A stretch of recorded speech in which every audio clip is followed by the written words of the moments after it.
우크라이나 군이 주택 지붕에 걸린 러시아 국기를 뽑아 바닥으로 내던집니다.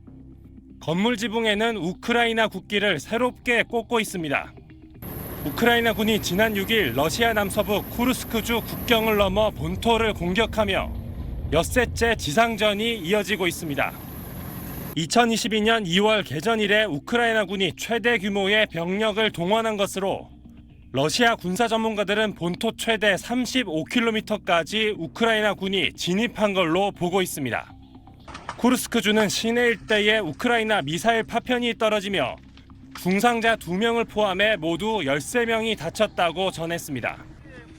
허를 찌린 러시아는 지난 10일 밤 키이우 인근 지역을 보복 폭격했고 우크라이나 군이 러시아 미사일을 격추하던 과정에서 파편이 민가로 떨어져 민간인 2명이 숨졌습니다.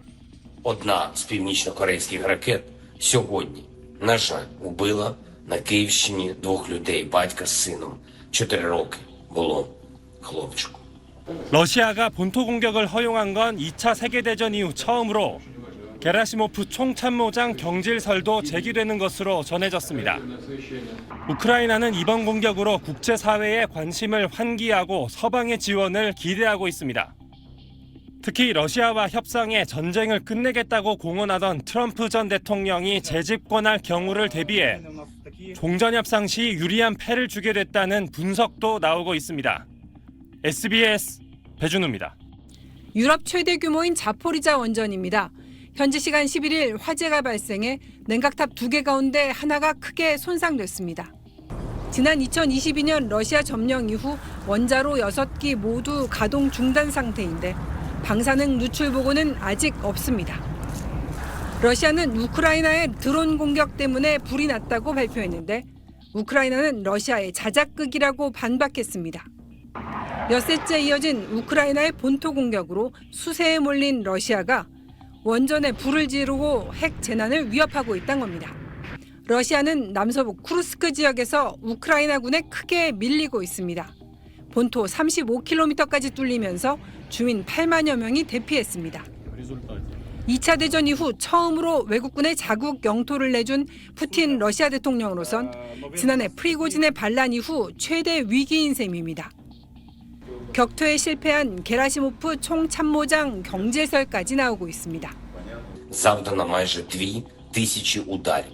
Ми фіксуємо і кожен ракетний удар. І кожен з таких ударів заслуговує на справедливу відповідь.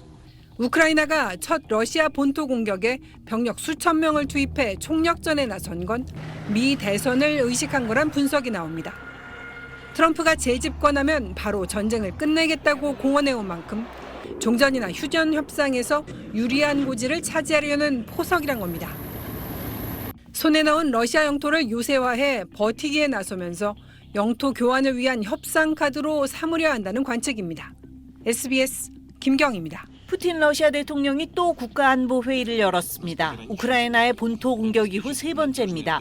우크라이나의 응분의 대가를 공언하면서 서방을 직접 겨냥했습니다.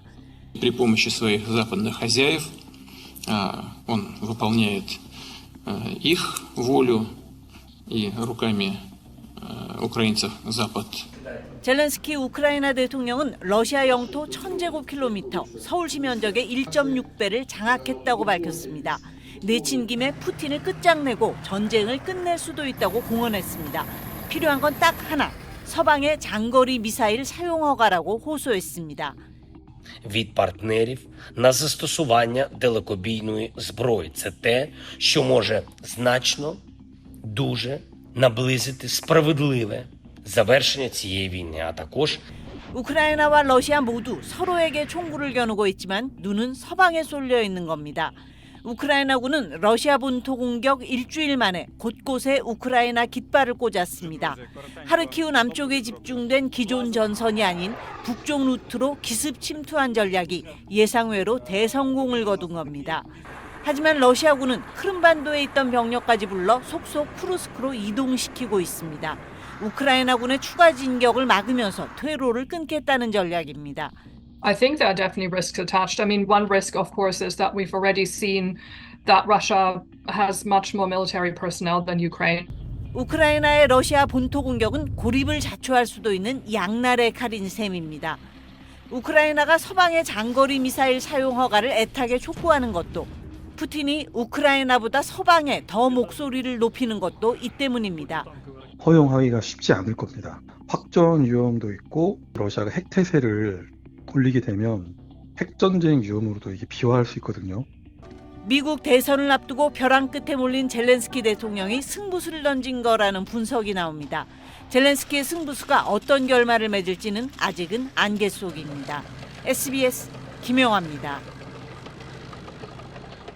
우크라이나의 러시아 본토 공격이 일주일 넘게 이어지면서 목적과 배경을 두고 여러 해석이 나오고 있습니다. 우크라이나는 러시아 영토를 점령할 뜻은 없다며 평화에 동의하면 공격을 중단하겠다고 밝혔습니다. 파리에서 곽상은 특파원입니다. 헤오로이 티크의 우크라이나 외무부 대변인은 러시아 쿠르스크 공격과 관련해 우크라이나는 타국의 영토를 점령하는 데는 관심이 없다고 선을 그었습니다. 다만 우크라이나인들의 생명을 보호하고 싶을 뿐이라며 쿠르스크 작전은 러시아군의 도네츠크 이동을 저지하고 병참을 복잡하게 만들어 전선에 도움이 된다고 설명했습니다. 우크라이나의 러시아 본토 공격이 일주일을 넘기며 전술적 목표를 둘러싼 해석이 분분한 가운데 나온 당국의 공식 입장입니다. Чим швидше Росія погодиться на відновлення справедливого миру, зокрема на основі формули миру, яка до такого саме миру веде, тим швидше припиняться рейди Сил оборони України на територію Росії. 우크라이나군은 앞서 쿠르스크 공격으로 러시아 영토 1000제곱킬로미터를 장악했다고 주장했습니다. 미국 싱크탱크 전쟁연구소도 우크라이나가 러시아 본토에서 최소 800제곱킬로미터를 통제하고 있다고 분석했습니다. 이런 가운데 러시아군은 쿠르스크에 진입한 우크라이나군과 수미에서 대기 중인 예비군을 공격했다며 격퇴 작전을 계속하고 있다고 밝혔습니다. 지난 6일 우크라이나군의 쿠르스크 공격 이후 2,000명 넘는 병력 손실을 입혔다고도 주장했습니다. 앞서 푸틴 러시아 대통령은 민간인과 민간 인프라를 공격하는 자들과 무슨 협상을 할 수 있겠냐며 우크라이나와 협상에 부정적인 태도를 드러낸 바 있습니다. 파리에서 SBS 곽상은입니다.